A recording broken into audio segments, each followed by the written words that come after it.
ভোরের আলো ফুটতেই কৃষক রঘু লাঙল কাঁধে মাঠে নামল। তার শরীরটা পাথরের মতো শক্ত, রোদে পোড়া পেশিগুলো যেন বছরের পর বছর পরিশ্রমের গল্প বলে।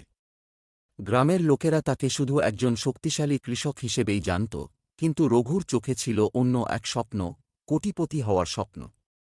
সে জানত, স্বপ্ন শুধু আকাশে ভেসে থাকলে হবে না, তাকে মাটিতে নামাতে হবে। তাই সে নতুন পদ্ধতিতে চাষ শুরু করল।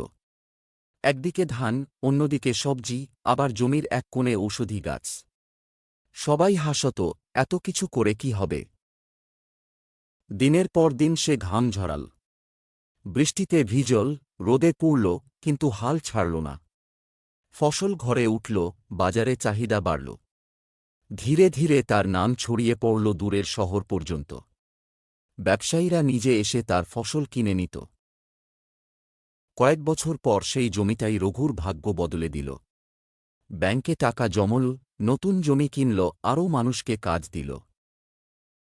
রঘু তখন বুঝল, কোটিপতি হওয়া শুধু টাকার হিসাব নয়, নিজের মাটিতে বিশ্বাস রাখার ফল। মাঠের মাঝখানে দাঁড়িয়ে সে আকাশের দিকে তাকাল। শক্ত মুঠোয় মাটি ধরে মনে মনে বলল, স্বপ্ন যদি শক্ত হয়, পরিশ্রম তার থেকেও শক্ত হতে হয়।